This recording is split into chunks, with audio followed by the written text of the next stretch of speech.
আসসালামু আলাইকুম প্রিয় বাচ্চা কাচ্চারা, কেমন আছো সবাই? আশা রাখি আল্লাহ তাআলার মেহেরবানিতে সবাই অনেক ভালো আছো এবং তোমাদের প্রতি অনেক অনেক শুভকামনা। বেশ গুরুত্বপূর্ণ একটা চ্যাপ্টার, তাই না? এই যে কিডনি মানে এই চ্যাপ্টারের নাম শুনলেই মনে হয় যে কিডনি নিয়ে কথা বলতেছে, তাই না? এই যে আমাদের রেচনতন্ত্র নিয়ে তোমাদের আলোচনা করা হবে এবং এই চ্যাপ্টার থেকে এমসিকিউ তো আসে এবং সুন্দর সিকিউ আসে, তাই না? সো সেই জন্য আমরা আশা রাখি এই বিষয়টা তোমরা ভালোভাবে গুরুত্ব সহকারে পড়বা এবং তোমার পরীক্ষায় ভালো করবা, সার্বিকভাবে শিখবা, জানবা এবং ভবিষ্যৎ জীবনে কাজে লাগাবা ইনশাল্লাহ। ওকে, আমি এমবিবিকে ভাইয়া আছি তোমাদের সাথে from department of pharmacy, Jahangirnagar university এবং এমবিবিকে সায়েন্স ক্লাবের পক্ষ থেকে। ওকে, ঠিক আছে। আচ্ছা, মানব দেহের নীরব শোধনাগার। ওকে, রেচনতন্ত্র, বৃক্ক এবং নেফ্রনের নিখুঁত প্রকৌশল। দেখো আমরা এগুলো বোঝার চেষ্টা করি। দেখো এই যে সুন্দর, এটা কি বোঝানোর চেষ্টা করা হইতেছে? এটা হইতেছে ইউরিন, বুঝছো? এটা কি ভাইয়া? এটা হইতেছে ইউরিন। ওকে, ইউরিন। ঠিক আছে, এই যে ইউরিনটা, এটা কিভাবে কিভাবে পরিশোধন হয়ে আমাদের জীবনটাকে বেশ সহজ করে দিতেছে, আমাদের জার্ম, আমাদের জীবাণুগুলা, অতিরিক্ত যে বর্জ্য পদার্থগুলো বের করে দিতেছে। কত সুন্দর একটা প্রসেস, তাই না? আলহামদুলিল্লাহ, আল্লাহ তাআলা আমাদের জন্য রহম করুক। আচ্ছা দেখো, রেচন দূষিত বর্জ্য নিষ্কাশন। আচ্ছা, বিপাক প্রক্রিয়ায় উৎপন্ন নাইট্রোজেন ঘটিত, এই যে মোস্ট ইম্পর্টেন্ট জিনিস, সেটা হইতেছে নাইট্রোজেন ঘটিত বর্জ্য। ওকে, দেখো তোমার বুক সম্পূর্ণ বইটাকে এত সহজ করে এখানে তুলে ধরা হয়েছে, এই খুশি হয়ে যাবে ইনশাআল্লাহ। আলহামদুলিল্লাহ, ইনশাআল্লাহ খুশি হয়ে যাবে। মানে আমি নিজের কাছেও ভালো লাগছে যে হ্যাঁ, বই পড়ে যে স্টুডেন্টটা বুঝতেছে না বা কিডনির মেকানিজম ফাংশন একদম বুঝতেই চায় না, সেই জিনিসটা কত সুন্দরভাবে দেওয়া আছে। এবং এখানে নেফ্রনের ফিগার আঁকানো, তারপর হইতেছে এই যে হেনলির লুপ, যে এগুলো সুন্দর সুন্দর বা কিডনির যে ছবি, এগুলাও তোমরা আঁকানোর চেষ্টা করবা, সেই বিষয়গুলো তোমাকে ধারণা দেওয়া হবে এবং আশা করি তোমার খুব কাজে দিবে। এবং কুইক রিভিশন দেওয়ার জন্য তোমাদের যাদের বই পড়ার সময় হইতেছে না বা বই বুঝতেছো না আসলে পড়ে, তারা যেন এটা পড়েই বুঝতে পারো ইনশাল্লাহ। তোমরা অলমোস্ট 95 to 99 100% বুঝতে পারবে ইনশাআল্লাহ। তারপর বই পড়বা, দেখবা যে সব কিছু বুঝতে পারতেছো। ওকে, দেখো নাইট্রোজেন ঘটিত বর্জ্য পদার্থ এবং শরীর থেকে বের করে দেওয়ার প্রক্রিয়াই হলো রেচন। তাহলে রেচন কাকে বলে? ক নাম্বার একটা প্রশ্ন পেয়ে গেছো। আচ্ছা, মূত্রের ভিতর কি কি থাকে? দেখো সাধারণত 95% পানি থাকে, একটা এমসিকিউ।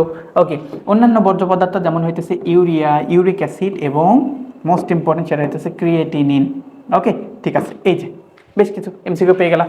তারপর রঙের কারণ হইতেছে ইউরোক্রোম, এই যে আরও একটা এমসিকিউ।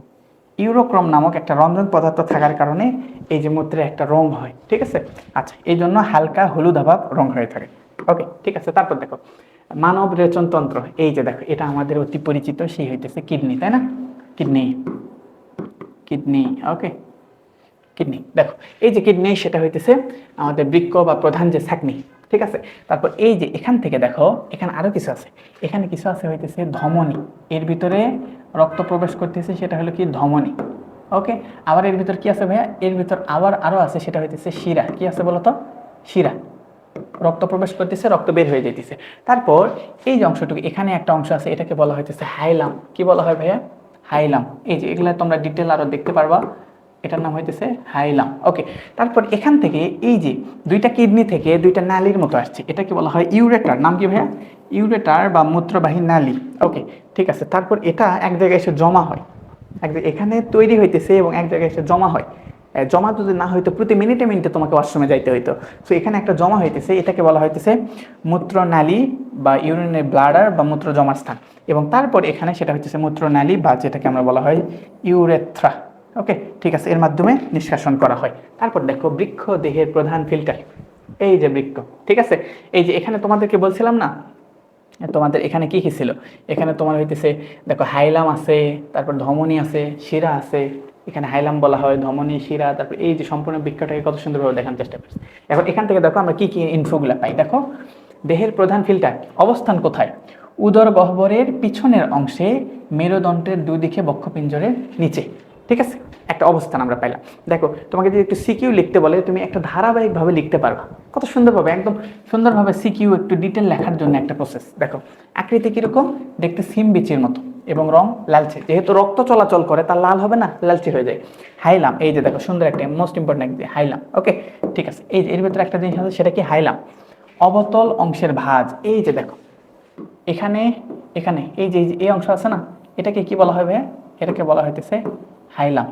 ওকে, হাইলাম। দেখো অবতল অংশের ভাঁজ, যেখান দিয়ে ইউরেটার বা রেনাল শিরা বের হয়ে যায় এই জায়গাতে কি বলা হইতেছে ভাইয়া, এটাকে বলা হইতেছে হাইলাম, এবং রেনাল ধমনে প্রবেশ করে। তারপর দেখো ক্যাপসুল, আমরা যদি একটু ক্যাপসুল নিয়ে দেখি, ক্যাপসুল দেখো এই যে আরো একটা মোস্ট ইম্পর্টেন্ট জিনিস, সেটা হইতেছে ক্যাপসুল।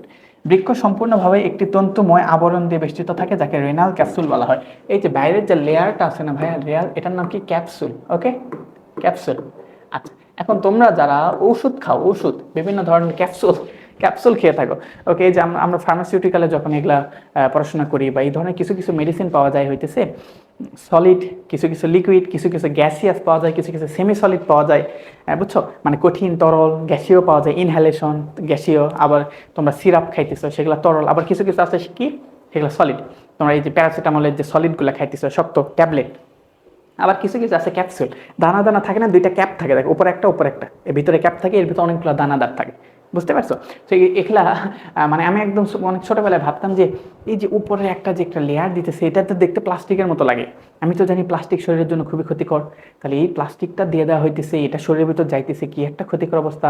আর এটার কারণে হইতেছে দেখা গেছে যে আমি আমার ওষুধ যে পরিমাণ কাজ করার কথা, উপরে একটা কাভার আছে, তো মনে হইতো যে তাহলে এটা যদি আমি খুলে ভিতরে দিতাম তাহলে হয়তো ভালো হইতো, কিন্তু পরবর্তীতে এখন আসে এই জিনিসগুলো আরো ডিটেল জানতে পারতেছি, আসলে ওটা কেউ যদি একটু বেশি পণ্ডিতি করে দেখা গেছে যে উপরে যে কাভারটা ছিল ক্যাপসুল, এটা যদি খুলে ফেলে, খুলে যদি দানাগুলো ভিতরে দেয়, তাহলে তার একটা যে প্রত্যেকটা মেডিসিন একটা টাইম আছে, বুঝছো, একটা নির্দিষ্ট জায়গায় কতক্ষণ থাকবে, কতক্ষণ পর কাজ করবে, আর একটা টাইম আছে।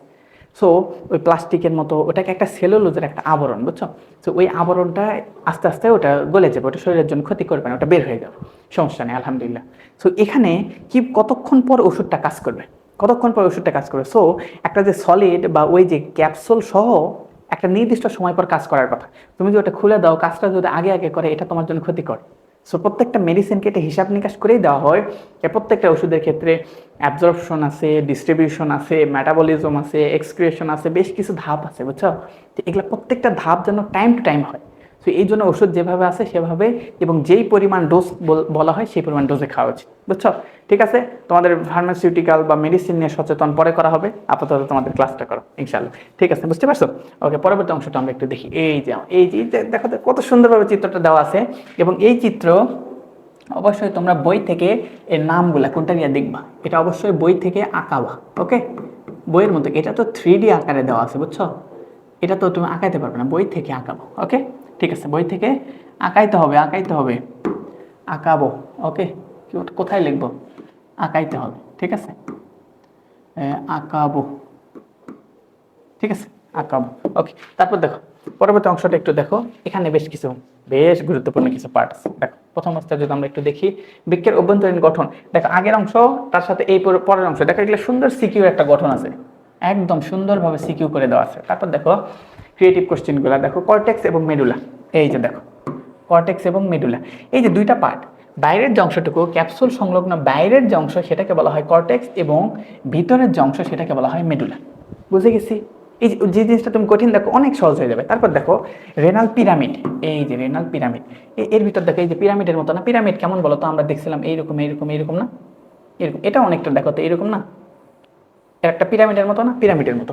ওকে, দেখো মেডুলায় সাধারণত 8 থেকে 12টি, কয়টি ভাইয়া, এই যে 8 থেকে 12টি রেনাল পিরামিড থাকে, এই যে এরকম 1 2 3 4 5 6 7 8 9 10 11 12, এরকম 8 থেকে 12টি থাকে। ওকে, তারপর প্যাপিলা এবং পেলভিস, দেখো প্যাপিলা এবং পেলভিস, পিরামিডের অগ্রভাগ প্রসারিত হয়ে রেনাল প্যাপিলা গঠন করে, যা পেলভিসে উন্মুক্ত হয়। তারপর এখান থেকে আবার কোথায়, এই যে অংশটুকু আছে এটাকে বলা হইতেছে পেলভিস, রেনাল পেলভিস, এখানে আবার উন্মুক্ত হয়। আচ্ছা, উন্মুক্ত হইল যা রেনাল পেলভিসে উন্মুক্ত। পেলভিস হলো ইউরেটারের ফানেলের আকৃতির যে প্রশস্ত জায়গা, দেখো এটা কি, যে পেলভিসটা এটা কি ভাইয়া, ফানেলের মতো, ফানেল বোঝো, ফানেল, এই যে তোমরা হইতেছে এই যে অনেক সময় বাজারে বোতল নিয়ে গেলে তেল ঢেলে দেয় না, তেল ঢেলে দেওয়ার জন্য এরকম, এখানে কি ফানেলের ছবি দেওয়া আছে, ফানেল দেখি না, ঠিক আছে, এই যে এইরকম কর্ক ফানেলের মতো, নিচের দিকে সরু আর উপরের দিকে এরকম চওড়া, এই যে এটা অনেকটা এরকম না, দেখো এই জায়গায় একটা তুলনামূলক প্রশস্ত জায়গা, এখান থেকে আস্তে আস্তে শুরু হয়ে চলে আসতেছে, সো এটাকে বলা হইতেছে পেলভিস। আচ্ছা, পরবর্তী অংশটা দেখো, এই যে দেখো এখন নেফ্রন নিয়ে তোমাকে কাজ করতে হবে। অনুবীক্ষণিক ছাঁকনি। প্রতিটি বৃক্ষে, মোস্ট ইম্পর্ট্যান্ট একটা লাইন, প্রতিটি বৃক্ষে প্রায় 10 থেকে 12 লক্ষ নেফ্রন থাকে। তাহলে প্রতিটি বৃক্ষে পিরামিড কয়টা থাকে ভাইয়া? পিরামিড থাকে কয়টা? 8 থেকে 12টি পিরামিড থাকে, এবং তার ভিতর 10 থেকে 12 লক্ষ নেফ্রন থাকে। এই যে এর ভিতর অসংখ্য অসংখ্য, এই যে এর ভিতর কত হাজার হাজার লক্ষ লক্ষ থাকে, এর ভিতর লক্ষ লক্ষ, এর ভিতর লক্ষ লক্ষ, টোটাল কত? প্রায় 10 থেকে 12 লক্ষ। বৃক্ষের ইউরিনিফেরাস নালিকা, এই যে দেখো, ইউরিনিফেরাস নালিকায় ক্ষরণকারী অংশ এবং কাজ করার একককে বলা হয় নেফ্রন। সুন্দর, সংজ্ঞাও পেয়ে যাইতেছ। এগুলা ক নাম্বার প্রশ্নে আসার মতো, বুঝছো? তারপর দেখো, প্রতিটি নেফ্রনকে দুইটি ভাগে ভাগ করা যায়, এই যে দুইটি অংশে বিভক্ত। একটা হইতেছে কি ভাইয়া? একটা আমরা যদি বলি সেটা হইতেছে রেনাল কর্পাস, রেনাল কর্পাস। আরেকটা কি বলতো? আরেকটা যদি আমরা বলি সেটা হচ্ছে রেনাল টিউবিউল। ওকে, তাহলে দুইটা পাইলাম, একটা রেনাল কর্পাসল, আরেকটা হইতেছে রেনাল টিউবিউল। ওকে, দুইটা পার্ট পাইলাম। তারপর অংশটুকু যদি দেখো, রেনাল কর্পাস, এই রেনাল কর্পাসের ভিতর যদি আবার একটু দেখো, এটা শাকনির এই যে শাকন প্রক্রিয়ার একটা শুরু। এর ভিতর আবার দেখবা বোমেন ক্যাপসুল আছে, বোমেন্স ক্যাপসুল আছে। এখন দেখো, এই যে এখানে কি দেখানো হয়েছিল, এখানে দেখবা এই যে কিছু অংশ এরকম প্রশস্তর মতো ছিল, তারপরে যে নালীর মতো আছে। ঠিক আছে, এটা বই থেকে চিত্রগুলো দেখলে তুমি আরো ইজি বুঝতে। এখানে তোমাকে 3D দেখানোর চেষ্টা করে, তুমি এগুলো তো আঁকাইতে পারবা না, সেগুলো কি করবো? বই থেকে, বই থেকে। ওকে, ঠিক আছে। আচ্ছা, পরবর্তী অংশটুকু দেখো। তার মানে বোমেন্স ক্যাপসুল 2 স্তর বিশিষ্ট পেয়ালার মতো প্রসারিত অংশ, যা গ্লোমেরুলাস বেষ্টন করে থাকে। তাহলে গ্লোমেরুলাস, এই যে মোস্ট ইম্পর্টেন্ট একটা জিনিস, তাহলে গ্লোমেরুলাসকে কে বেষ্টন করে থাকে ভাইয়া? Bowman's capsule. বোমেন্স ক্যাপসুল গ্লোমেরুলাসকে একটা আবরণ দিয়ে থাকে। ওকে, তারপর এখন গ্লোমেরুলাস মোস্ট ইম্পর্টেন্ট একটা জিনিস। ওকে, দেখো গ্লোমেরুলাস, এই গ্লোমেরুলাস অনেক গুরুত্বপূর্ণ একটা জিনিস, এর ভিতর অনেক কাহিনী আছে।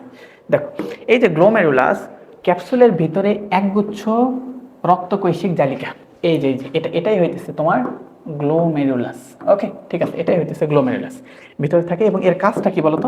এর ভিতর দেখো দুইটা নালী আছে। দেখো, একটা হইতেছে এফারেন্ট, এফারেন্ট ধমনী দিয়ে রক্ত প্রবেশ করে, এই যে দেখো মোস্ট ইম্পর্টেন্ট একটা লাইন। একটা হচ্ছে এফারেন্ট ধমনী দিয়ে রক্ত প্রবেশ করে এবং শাকনির মতো কাজ করে পরিশোধিত হয়ে আলট্রা ফিল্ট্রেট হয়ে আলট্রা ফিল্টার তৈরি করে। তাহলে কি দিয়ে প্রবেশ করলো? এফারেন্ট। তারপর অংশটা দেখো, এফারেন্টে প্রবেশ করলো আর ইফারেন্ট হয়ে বের হয়ে যায়। দেখো, এই জিনিসটা তোমাকে বোঝানো উচিত। দেখো, তোমাকে এই জিনিসটা, এই যে গ্লোমেরুলাসের মতো অংশটুকু ছিল না ভাইয়া, গ্লোমেরুলাস মনে করি এই জায়গায় অনেকগুলো পেঁচানো নালীর মতো, এই যে এর ভিতরে গিয়ে এই যে ভিতরে ভিতরে অনেকগুলো পেঁচায় এই যে এই দিকে বের হয়ে যাইতেছে। তাহলে একটা, তারপর এটা হইতেছে উপরে হইতেছে কাভার দিয়ে এরকম করা আছে। ঠিক আছে, দেখো এই যে এখান থেকে যেটাতে রক্তটা তোমার ভিতরে প্রবেশ করে, মানে যেটা প্রবেশ করে ভিতরে প্রবেশ করতেছে, দেখো যেটা ভিতরে প্রবেশ করে, প্রবেশ, দেখো প্রবেশ, প্রবেশ যেটা দিয়ে প্রবেশ করে সেটাকে বলা হয় অ্যাফারেন্ট। কি বলা হয় ভাইয়া? অ্যাফারেন্ট। এটা একটু মাথায় রেখো, খুব গুরুত্বপূর্ণ একটা জিনিস। অ্যাফারেন্ট, এটাকে বলা হয় ভাইয়া অ্যাফারেন্ট। ঠিক আছে, এটাকে বলা হইতেছে কি? অ্যাফারেন্ট। ওকে, অ্যাফারেন্ট। আর যেটাতে বের হয়ে যায়, যেটা কি হয়ে যায় ভাইয়া? বের হয়ে যায়, সেটাকে বলা হয় ইফারেন্ট। সেটা কি বলা হয় ভাইয়া? ইফারেন্ট। এটা একটু মাথায় রেখে, এমসিকিউতে সুন্দরভাবে চলে আসে, ইফারেন্ট। আচ্ছা, এখন বাংলা স্পেলিং, ইংলিশ স্পেলিং যা আছে সব তোমাকে দেখাইতেছি। দেখো, অ্যাফারেন্ট, অ্যাফারেন্ট, অ্যাফারেন্ট। ওকে, অ্যাফারেন্ট। আর এটা দেখো ইফারেন্ট, ইফারেন্ট। ওকে, ঠিক আছে। তোমার মোস্ট ইম্পর্টেন্ট যেটা, সেটা তুমি দেখো এখানে, এখানে অ্যাফারেন্টের প্রথম বর্ণ হচ্ছে এ বা আ, স্বর আ, বা ইংলিশ যদি দেখো সেটা হইতেছে এ। এটা ইফারেন্টের প্রথম বর্ণ যদি দেখো সেটা হইতেছে রস্বই, অথবা যদি দেখো সেটা হইতেছে ই। এখন তুমি বলো আ আগে না ই আগে? আর ইংলিশ অ্যালফাবেট যদি বলো এ আগে না ই আগে, অবশ্যই এ আগে। তাহলে এ যেটা আগে সেটা দিয়ে প্রবেশ করে, আর যেটা পরে সেটা দিয়ে বের হয়েছে। আজীবন মনে রাখার মতো কিনা? ওকে, অনেকে এটা ভুলে যাও, ইনশাল্লাহ এটা আজীবন মনে রাখতে পারো। অনেকে ভুলে যাও যে কোনটাতে প্রবেশ করে কোনটাতে বের হয়ে যায়। তার মানে এ, আ ফর এ ফর আগে, ওকে, ই হইতেছে কি? তুলনামূলক পরে। ওকে, লেটার এ আগে না, ই পরে। ঠিক আছে, আশা রাখি তোমাদের মনে থাকবে ইনশাল্লাহ। ওকে, ঠিক আছে। তো তারপর অংশটুকু দেখো, রেনাল টিউবিউল। এখন আমরা রেনাল টিউবিউল অংশটা দেখো, প্রয়োজনীয় উপাদান। আচ্ছা, বোমেন্স ক্যাপসুলের পিছন থেকে সংগ্রাহী নালিকা পর্যন্ত বিস্তৃত চওড়া নালিকা, এটার হইতেছে 3টি অংশ। এই যে তোমার 3টি অংশ, এইটুকু একটু মনে রাখতে হইতেছে ভাইয়া। 3টে অংশ কি কি? একটা হচ্ছে গোড়াদশীয় বা নিকটবর্তী পেঁচানো নালিকা, তারপর হইতেছে হেনরির লুপ, আরেকটা হইতেছে প্রান্তীয় নালিকা। এই যে এটা তুমি একটু দেখো, এখান থেকে এখানে মনে করো তোমার ছিল হইতেছে গ্লোমেরুলাস, তারপর এখান থেকে পেঁচানো, তারপর এই যে একটা দেখবে নালীর মতো হয়ে গেছে, আবার এইভাবে আসছে। এই যে এখানে এটাকে বলা হয় হেনলির লুপ, লুপ অফ হেনলি। তারপর এখান থেকে আবার পরবর্তীতে সংগ্রাহক নালিকা। এগুলা চিত্রগুলা এইভাবে আঁকাইতে পারবো না, আঁকাইতে গেলে তোমাকে বই থেকে আঁকাইতে হবে। ওকে, বই থেকে চিত্রটা দেখে নিবা, কারণ চিত্রটা আঁকাইতে গেলে তুমি বইয়ের মতো করে আঁকাবা, ওরে তোমার জন্য ইজি হবে। ওকে, ঠিক আছে। তারপর দেখো কাজ, আলট্রাফিল্ট্রেট নালিকার মধ্য দিয়ে যাওয়ার সময় প্রয়োজনীয় গ্লুকোজ, খনিজ লবণ, পানি পুনরায় রক্ত দিয়ে শোষিত হয়ে যায়। ওকে, পরবর্তী অংশটা এই যে এখানে আমার সুন্দর করে দেওয়া হয়েছে। তাহলে তুমি ফাইনাল যদি তোমাকে একটু সামারি দেওয়া হয়, দেখো এটা হচ্ছে সামারি, এই যে একদম সুন্দর করে সামারিটা তোমার সামনে যদি একটু তুলে ধরা হয়, তাহলে আশা করি তুমি বুঝতে পারবা। এই যে এই যে এই যে এই যে এই যে সুন্দর করে সামারিটা একটু দেখো। তা সামারিটা একটু যদি দেখো, কি হলো, প্রথম অবস্থায় প্রবেশ করলো কি দিয়ে, গ্লোমেরুলাসে প্রবেশ করলো। তারপর কি, রক্ত থেকে ইউরিয়া, পানি, গ্লুকোজ ইত্যাদি পরিশোষণ হইলো। তারপর কি, পুনঃশোষণ, গ্লুকোজ, প্রয়োজনীয় খনিজ লবণ, রক্ত প্রত্যাবর্তন হবে। তারপর কি হবে, নিষ্কাশন, অবশিষ্টাংশ মূত্র আকারে বের হয়ে যায়। ঠিক আছে। অ্যান্ড এখানে আরও কি কি অনেকের ভিতরে ইনফো আছে, সো এগুলা তো তোমাকে এখন জানার দরকার নেই, বুঝছো। বা তোমার হইতেছে এটা একটা কুইক রিভিশন দিলা, বা বইয়ে যা আছে মোটামুটি তুমি সবই জেনে যাইতেছে ইনশাল্লাহ। তারপরে যখন তোমার ডিটেল জানবা, একটা এটা তোমাকে পুরো চ্যাপ্টার একটা ক্লাসে শেষ করে দিতেছি না, এখানে তো এটাতেই তোমার মনে করো যে 4-5টা ক্লাস নেওয়া সম্ভব, এবং লম্বা লম্বা ক্লাস নেওয়া সম্ভব। কোথায় কি আছে, কেন হলো, কি জন্য হলো, তুমি উন্মুক্ত মনে প্রশ্ন করবা, বুঝছো। সেগুলো ইনশাল্লাহ ধাপে ধাপে পরবর্তীতে হবে, বুঝছো। সো এখন আগে সামারিটাকে জেনে নিই, তারপর দেখা যাবে যে ইনশাল্লাহ আমরা ধাপে ধাপে যেন ডিটেল বলতে পারি। এখানে মেইনলি হইতেছে 125 মিলি, কত বলো তো ভাইয়া, 125 মিলির কথা যদি বলা হয়, এইটুকু রক্ত ভিতরে আসে এবং এখান থেকে ম্যাক্সিমাম অংশ বের হয়ে যায়, বুঝছো। কতটুকু প্রবেশ করে, কতটুকু বের হয়ে যায়, এই বিষয়গুলো তোমাদের এই 9-10 আপাতত দেওয়া নেই। সো এই সংক্রান্ত এই মুহূর্তে বলা তোমার জন্য একটু প্রেশার। সো যতটুকু তোমার আপাতত দরকার ততটুকু আপাতত জানো, পরবর্তী অংশ ধাপে ধাপে জেনে যাবে। দেখো এখন বৃক্কের অবিরাম কর্মপদ্ধতি, এই যে দেখো 1500 মিলিলিটার। এই যে বৃক্কে কতখানি ভাইয়া, প্রতিদিন আমরা বৃক্ক দ্বারা প্রায় 1500 মিলিলিটার রক্ত পরিশোধন করা হয়। একজন স্বাভাবিক মানুষের প্রতিদিন প্রায় কত ভাইয়া, 1500 মিলিলিটার। ওকে, প্রায় 1500 মিলিলিটার মূত্র ত্যাগ করা হয়। তারপর দেখো ক্ষতিকর নাইট্রোজেন ঘটিত বর্জ্য পদার্থ যেমন ইউরিয়া, ইউরিক অ্যাসিড, অ্যামোনিয়া অপসারণ করতে পারে। তারপর অসমোরেগুলেশন। আচ্ছা, অসমোরেগুলেশন এই ওয়ার্ডটা খুব দামি একটা ওয়ার্ড, এই ওয়ার্ডটা নিয়ে তোমাদের একটু আলোচনা করা উচিত। অসমোরেগুলেশন দেহে পানির সমতা বজায় রাখে। তারপর কি হয়, রক্তচাপ নিয়ন্ত্রণ এবং রক্তে পানি, অম্ল এবং অন্যান্য ক্ষারের ভারসাম্য রক্ষা করে। দেখো একটা অসমো রেগুলেশন। ওকে, ঠিক আছে, অসমো রেগুলেশন নিয়ে তোমাকে একটা আলোচনা করি। দেখো কি ভাইয়া, অসমো রেগুলেশন এই ওয়ার্ডটা সম্পর্কে তোমাকে একটু বলা, অসমো রেগুলেশন। ওকে, অসমো রেগুলেশন এই সম্পর্কে তোমাকে একটু ডিটেল বলা উচিত, বুঝছো। এখন দেখো, তোমরা তো অভিশ্রবণ জিনিসটাতে বুঝছো, অভিশ্রবণ বোঝো না, অভিশ্রবণ তোমাকে একটু বোঝানোর চেষ্টা করা হোক। এখানে বানানো যাবে দুইটা ব্যাটি, এই যেমন করে এখানে একটা ব্যাটি দেওয়া হলো। ওকে, ঠিক আছে, এর ভিতরে একটা এইরকম দিতে হবে। দেখো এর ভিতরে একটা এই যে এইরকম একটা হইতেছে বৈষম্য ভেদ্য একটা পর্দা আছে, বুঝছো, বৈষম্য ভেদ্য পর্দা আছে, বৈষম্য ভেদ্য পর্দা। দেখো এর ভিতর এখন যদি মনে করো তোমাকে আমি হইতেছে কি দিতেছি, এখান থেকে কিছু পরিমাণ লিকুইড আছে। দেখো লিকুইড কোন কালার দিব, লিকুইড, ঠিক আছে, একটা কালার দিলে হলো। এই যে দেখো এইটুকু পর্যন্ত তোমার মুখে লিকুইড আছে, লিকুইড, আর এটাও এইটুকু পরিমাণ লিকুইড আছে। ওকে, উভয় পাশে কি আছে, লিকুইড পানি আছে। এক পাশে প্রচুর পরিমাণ ঘন আরো অনেক উপাদান আছে, তার মানে এর কি ঘনত্ব অনেক বেশি, এই জায়গায় ঘনত্ব অনেক বেশি, আর এই জায়গায় ওই অতটুকু কিছু নেই, এই জায়গায় ফাঁকা। তার মানে কি হবে জানো, তার মানে এখানে একটা বিশেষ কাজ ঘটবে। কি হয় অভিশ্রবণের ক্ষেত্রে, অভিশ্রবণটা মনে আছে বলো তো,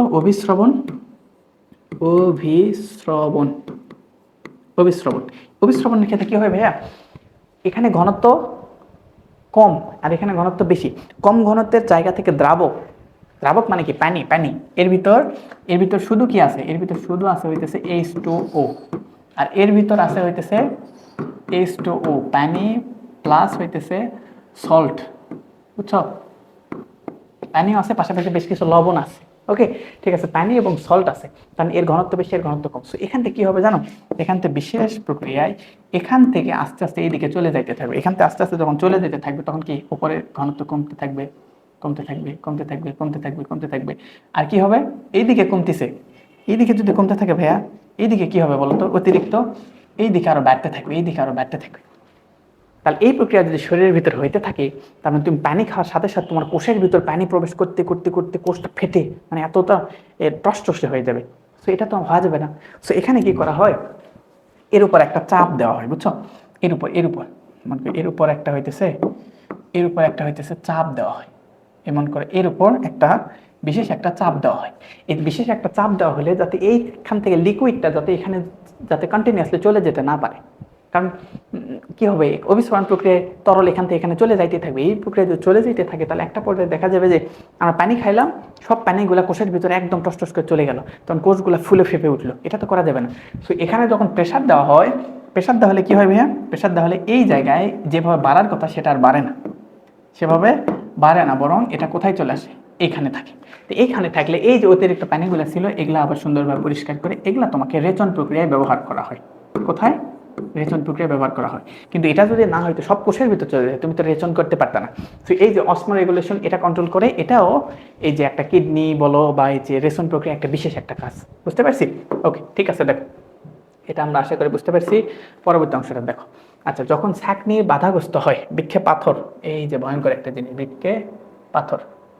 আচ্ছা, বৃক্ষে পাথর অনেকের তোমাদের আত্মীয় স্বজন আছে যাদের বৃক্ষে পাথর হয়ে, আল্লাহ তাআলা তাদেরকে হেফাজত করুক। দেখো এই যে দেখো বৃক্ষটা ভিতরে ভিতরে পাথর পাথর হয়ে গেছে, দেখছো? তো পাথর হয়ে গেলে তোমার ব্লক হয়ে যাবে না?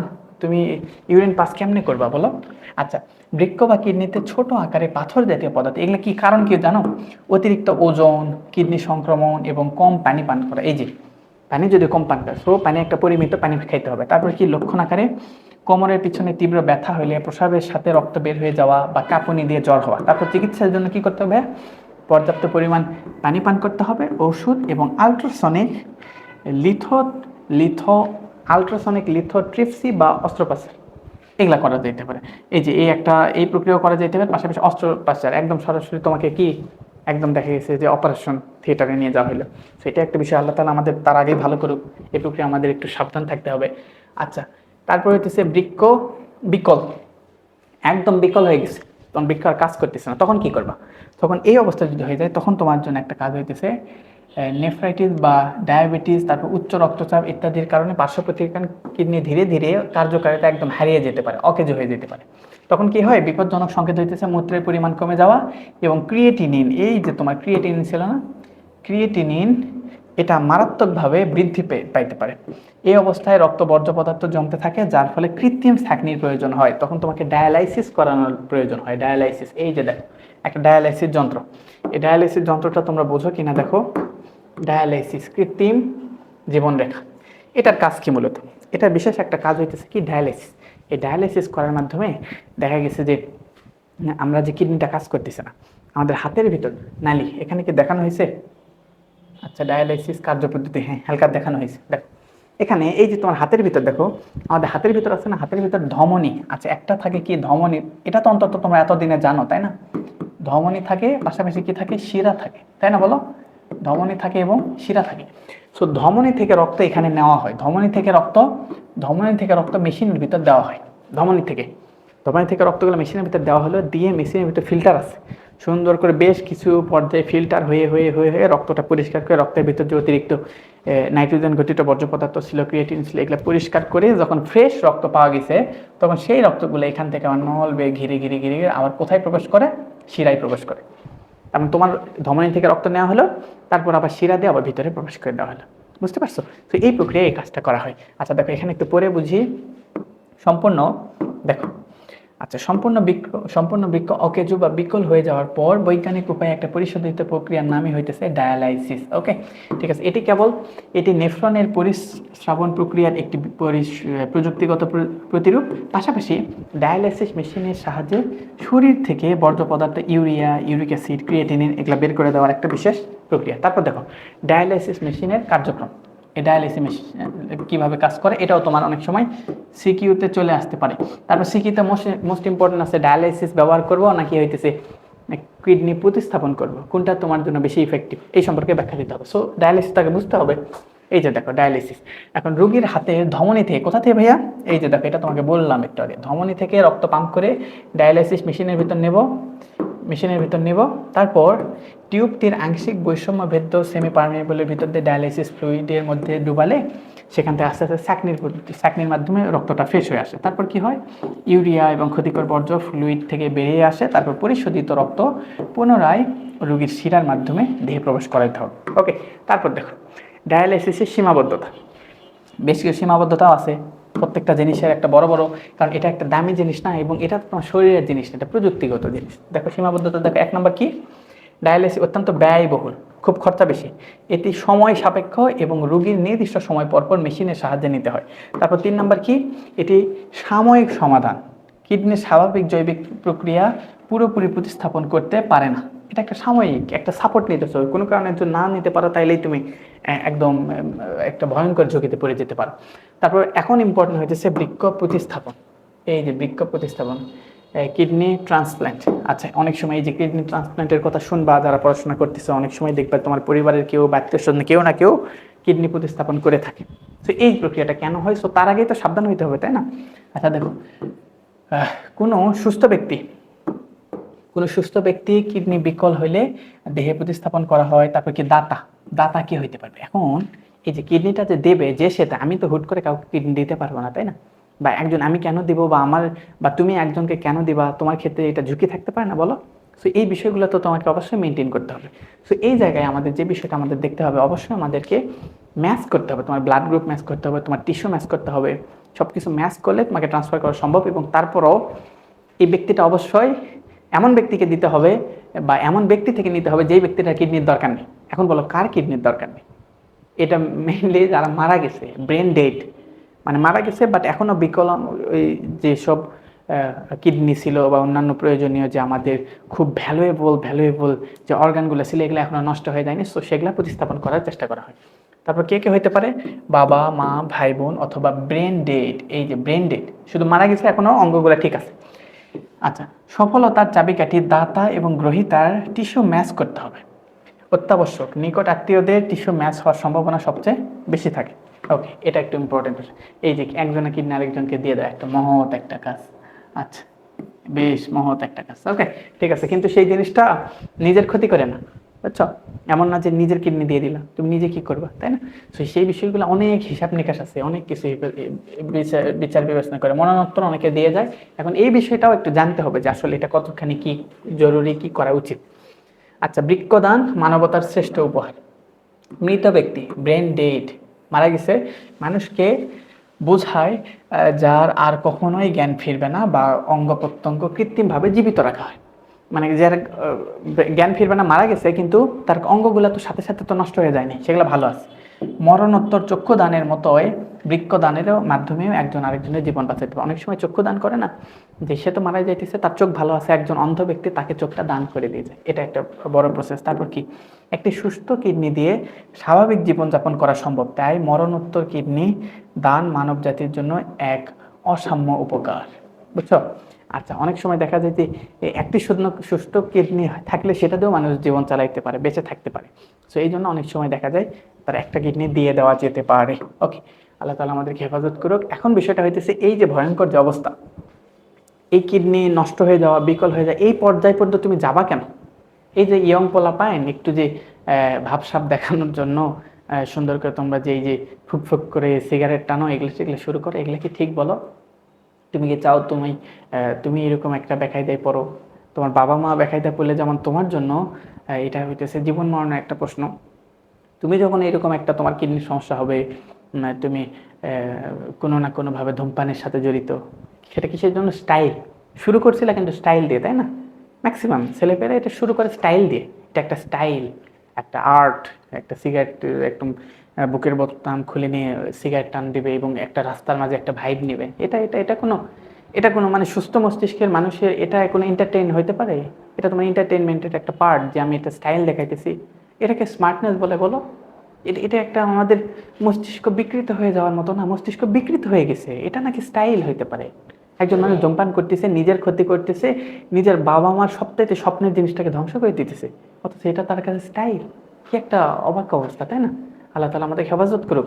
সো তুমি নিজে যেরকম নিজের জায়গা থেকে সচেতন থাকবে, তোমার একান্ত বন্ধু, তোমার কাছে আত্মীয় যা আছে সবাইকে সচেতন করবা। এসব করা যাবে না, বুঝছো? ইনশাআল্লাহ আল্লাহ তাআলা হেফাজত করুক। আমাদের দেশটা একটু সুন্দর হোক না, ভালো হোক, সুন্দর সমৃদ্ধিময় দেশ হোক। তুমি তোমার জায়গা থেকে ভালো থাকো, তোমার পরিবার পরিজনকে ভালো রাখার চেষ্টা করো। তুমি একদম শিক্ষিত, এখনো তো বাংলাদেশে 100% শিক্ষিত না। তো এই জায়গায় একটা শিক্ষিত ছেলে বা একটা যুবক যদি ভালো হয়, তার দ্বারা তার পুরো পরিবার প্রভাবিত হয়। তো সে যদি ভালো কিছু করে পুরো পরিবারকে সে ভালো করতে পারবে ইনশাল্লাহ। আর সে যদি ক্ষতিগ্রস্ত হয়, পুরো পরিবার মিলে তাকে ভালো করতে পারে না, কারণ সে তো এখন এক্সট্রা মডার্ন হয়ে গেছে, জেন জি, জেন আলফা, তাই না? তো তাকে কেমনে কিভাবে প্রোটেক্ট করবো? সেই জন্য নিজের জায়গা থেকে সচেতন থাকতে হবে ভাইয়া। ভাইয়া বলো বা অনেক মডার্ন গার্ল আছো, তারাও এগুলা করে থাকে। সো সব কিছু থেকে নিজের জায়গা থেকে সচেতন থাকতে হবে, এটাই মূল কথা। ওকে, আল্লাহ তাআলা হেফাজত করুন। অনেক নীতি কথা বলে ফেলতেছি, তাই না? ক্ষমা সুন্দর দৃষ্টিতে দেখো এবং নিজের জায়গা থেকে সচেতন থাকো। তুমি ভালো থাকলে তুমি উপকৃত হবা, ঠিক আছে না? তুমি মানুষের উপকার করতে পারবা। দুনিয়াতে আসছো কি জন্য? একটু এই কিছুদিন থাকলাম স্টাইল মেরে, অসুস্থ হয়ে মারা গেলাম, বা খুব কিছু একটা হুট করে মহা কিছু করে ফেললাম, জীবন শেষ, এটাই কি? একটু অন্যের কাজে লাগো, বা সৃষ্টিকর্তা তোমাকে যে উদ্দেশ্যে পাঠাইছে সেটা একটু মেনে চলার চেষ্টা করো, মেনটেন করার চেষ্টা করো। ইনশাল্লাহ আল্লাহ তাআলা তোমার স্বপ্নগুলো পূরণ করুক, তোমার সকল ভালো স্বপ্ন, বুঝছো? এখন তো সবার স্বপ্ন অনেক ভয়ঙ্কর, এক একজনের এক এক ভয়ঙ্কর ভয়ঙ্কর স্বপ্ন থাকে। এই জন্য দোয়াটাও একটু ভেবেচিন্তে করতে হয়। হ্যাঁ, যে তোমার সুন্দর স্বপ্নগুলা, নেক স্বপ্নগুলা আল্লাহ তাআলা পূরণ করুক, বুঝছো? আর যেগুলা হয়তো বা এমন কিছু স্বপ্ন যেগুলো আসলে উচিত না, সেগুলো তোমাকে বোঝার তৌফিক দান করুক, যেগুলো আসলে উচিত না। আল্লাহ তাআলা হেফাজত করুক, ঠিক আছে? অনেক নীতি কথা বলে ফেলতেছি, আবার ক্ষমা চেয়ে নিচ্ছি। দেখো, আমরা একটু শেষ করি। দেখো পরবর্তী অংশ, এখানে দেখো মূত্রনালী এবং বৃক্ক সুস্থ রাখার উপায়। আচ্ছা, শিশুদের টনসিল এবং খোসপাঁচড়া থেকে সাবধান হয়, এগুলো হইতেছে কিডনির অসুখ বাড়াতে পারে। ওকে, তার মানে এটা একটা প্রসেস। তারপর কি? ডায়াবেটিস, অনেকের ডায়াবেটিস আছে এবং উচ্চ রক্তচাপ কঠোর নিয়ন্ত্রণে, এটা নিয়ন্ত্রণে রাখতে হবে। তারপর কি? ডায়রিয়া, ওকে, ডায়রিয়া এবং রক্তক্ষরণ হলে দ্রুত চিকিৎসা করতে হবে। ওকে, তারপর কি? ধূমপান ত্যাগ করা এবং ডাক্তারের পরামর্শ। এই যে ধূমপান ভয়ঙ্করভাবে, আল্লাহ হেফাজত করুক। এই যে এগুলা যেগুলা যেগুলা হইতেছে না, এটা বলো এটা বলো, এটা এটা আমি সরাসরি মানে নিয়ন্ত্রণ সরাসরি নেই। মানে অনেক সময় দেখা গেছে ব্যাড হ্যাবিট, ফুড এর কোনো কিছু, বা সেটা দেখা গেছে পুরো বাংলাদেশে যখন ভেজাল খাবার দিয়ে ভরে যায়, তখন হয়তো বা এইভাবে প্রোটেক্ট করা যায় না। অনেক সময় তুমি না চাইতেও অনেক বেকায়দায় পড়ে যাও। কিন্তু এই যে এই ধূমপানটা, এটা তো তোমার একটা, চাইলে তুমি একটু সেফ থাকতে পারো ইনশাল্লাহ। তুমি সেই ওয়েদারটাকে একটু অ্যাভয়েড করতে পারো, সেই ফ্রেন্ড সার্কেলটা একটু অ্যাভয়েড করতে পারো, পারো না বলো? এটা তুমি চাইলে একটু কষ্ট করলে পারবা ইনশাল্লাহ। ওকে, ত্যাগ করা এবং ডাক্তারের পরামর্শ নেওয়া এবং ব্যথানাশক ঔষধ পরিহার করে। এই যে ব্যথানাশক ঔষধ খাওয়া যাবে না ভাইয়া, ব্যথানাশক ঔষধ এটা কিডনিকে হিট করতে পারে ভয়ঙ্করভাবে। সো আমি তো ফার্মেসি নিয়ে পড়াশোনা করতেছি, আল্লাহ তাআলা চাইলে একদিন হয়তো বা ফার্মাসিস্ট হবো, মেডিসিন নিয়ে ডিটেল বলার চেষ্টা করব। এখনও তো একদম 100% জানি না, বা খুব সাময়িক একটু পড়াশোনা করতেছি, রানিং স্টেজে আছি। সো এই ক্ষেত্রে চেষ্টা করবা খুব বেশি প্রয়োজন না হলে ওষুধটা না খাওয়া। সো ওষুধ না খেয়ে তোমার নিজের ভিতরে যে ইমিউনিটি আছে, আল্লাহ তাআলা যে তোমাকে শরীরে নিজের রোগ প্রতিরোধ করার জন্য শরীরের ভিতরে যে ব্যবস্থা রেখে দিছে, সেটাই একটু সময় দাও, ভালো হয়ে যাক ইনশাল্লাহ। ওষুধ খেয়ে খেয়ে অভ্যাস হয়ে গেলে তখন ওষুধ ছাড়া আর কাজ করে না। তাই চেষ্টা করবা একান্তই প্রয়োজন না হলে ওষুধ না খাও। ওষুধ যত কম খাবা, তত আল্লাহর রহমতে ভালো থাকবে, ফিট থাকবে। ওকে, এবং এই ফিট থাকবা কি করার জন্য? ভালো কাজ করার জন্য। ওকে, ঠিক আছে ইনশাল্লাহ। ওকে, আমি তোমাকে কিছু লেসন দিতেছি, বা হয়তো বা কিছু উপদেশ বলতে পারো, বা উপদেশ তো বলা যায় না, অনুরোধই করবো, কারণ এখন তো উপদেশ সবাইকে দেওয়া যায় না, তাই না? অনুরোধ করতেছি, তুমিও কাউকে অনুরোধ করবা। তোমার দ্বারা 100 জনে একজন যদি শোনে, সে একজন থেকে যদি আরো প্রভাবিত হয়, ভালো না বলো? ইনশাল্লাহ দোয়া রাখো, বুঝছো? ইনশাল্লাহ আল্লাহ তাআলা যাতে ভালো একটা মানুষের মাঝে ভালো কিছু বলার মতো সুযোগ করে দেয় ইনশাল্লাহ। ঠিক আছে, দেখো, ব্যথানাশক ঔষধ পরিহার করা। পরবর্তী অংশ, সতর্কতা, নিয়ম করে পানি পান করা। একটু পানি পান কইরো, একটু পানি পান কইরো, ভালো মতো পানি পান কইরো, এবং নিয়ম মতো একটা সব কিছু জেনে, খাবারের কোন সময় পানি খাওয়া উচিত, কোন সময় খাওয়া উচিত না, এগুলো সম্পর্কে সামনের যে সময় হলে ইনশাল্লাহ দেওয়ার চেষ্টা করবো। তারপরে তোমরা তোমাদের জায়গা থেকে জেনে নেওয়ার চেষ্টা করবে। আচ্ছা, অনেকে মনে করেন দৈনিক 8 গ্লাস পানি পান করা উচিত, কিন্তু আধুনিক গবেষণা বলে ব্যক্তি, লিঙ্গ, কাজ এবং আবহাওয়া এগুলা নির্ভর করে। একদম সবাইকে যে একদম অনেক বেশি খাইতে হবে বা কম খাইতে হবে, এটা নিয়মের উপর ভিত্তি করে। অনেকে মনে করেন দৈনিক 8 গ্লাস পানি পান করা হবে, কিন্তু এটার আবহাওয়ার উপর নির্ভর করে। আচ্ছা, সেম কথা রিপিট হয়ে গেছে, রিপিট, এটা একটু রিপিট হয়ে গেছে। তারপর কি? প্রয়োজনের অতিরিক্ত পানি পান করা কিডনির জন্য ক্ষতিকর, তাই একদম অতিরিক্ত করা যাবে না, কমও করা যাবে না, বুঝছো? পিপাসা পেলেই পানি পান করা সবচাইতে ভালো। তারপর দেখো, ডায়রিয়া বা বমি ছাড়ার শুধু শুধুমাত্র ক্লান্তিতে অযথা খাবার স্যালাইন না খাওয়া, বুঝছো? ডায়রিয়া হয় নাই বা হইতেছে বমিও হয় নাই, মানে এমনিতে শুধু শুধু জাস্ট ক্লান্ত হয়েছে, তুমি একটু ওই যে ওট স্যালাইন আছে না, বা যেটা বিশেষ করে সল্টি, ওকে, এই জিনিসটা, এই স্যালাইনটা সহজেই মানে বিনা প্রয়োজনে না খাওয়াই ভালো, বুঝছো? ঠিক আছে, আল্লাহ তাআলা আমাদের হেফাজত করুন এর মাধ্যমে। ওকে, নিখুঁত এই যন্ত্রের যত্ন নিন। মানবদেহের রেচনতন্ত্র এবং বৃক্ষ প্রকৃতির এক বিস্ময়কর জৈব প্রকৌশল এবং সঠিক খাদ্যাভ্যাস এবং সচেতনতার মাধ্যমে নেফ্রনের এই অবিচল কার্যক্রমকে সুস্থ রাখুন। এমবিবিকে সায়েন্স ক্লাব, বিজ্ঞান হোক জীবনের জন্য। ঠিক আছে, ওকে, এমবিবিকে সায়েন্স ক্লাব, ঠিক আছে। যদি তোমার প্রয়োজন হয়, মনে হয় যে ইফেক্টিভ, চেষ্টা করো সাথে যুক্ত থাকার, এবং নিজে বা নিজের বন্ধু যাদেরকে শেয়ার করলে উপকার হবে তাদেরকে শেয়ার করতে পারো। এটাও একটা দেখা গেল তুমি ভালো কাজ করলা। ওকে, মানে একটু কী বলে, স্বার্থহীন একটা কাজ, বুঝছো? স্বার্থহীন, কোনো স্বার্থ নেই। ওকে, ঠিক আছে, ইনশাল্লাহ আল্লাহ তাআলা তোমাদের সবাইকে ভালো রাখুন। পরে আসেনি, আচ্ছা, আল্লাহ তাআলা সবাইকে তোমাদের ভালো রাখুন, সুস্থ রাখুন। আর এই যে ক্লাসগুলো অনেকটা স্লাইডে ম্যাক্সিমাম লিখে রাখছি, যাতে হইতেছে তোমার বোঝাটা অল্প সময় শেষ করতে পারে। তাছাড়া আমি যদি লিখে লিখে লিখে লিখে একটা একটা করতে অনেক সময় লাগবে, বুঝছো? অ্যান্ড তোমার তো অল্প সময় রিভিশনটা মূল টার্গেটই ছিল, তোমাকে যাতে অল্প সময় রিভাইজ দিতে পারি। ঠিক আছে, ওকে, সবাইকে ভালো রাখো। অনেক নীতি কথা বলে ফেলছি, ক্ষমা সুন্দর দৃষ্টিতে দেখো।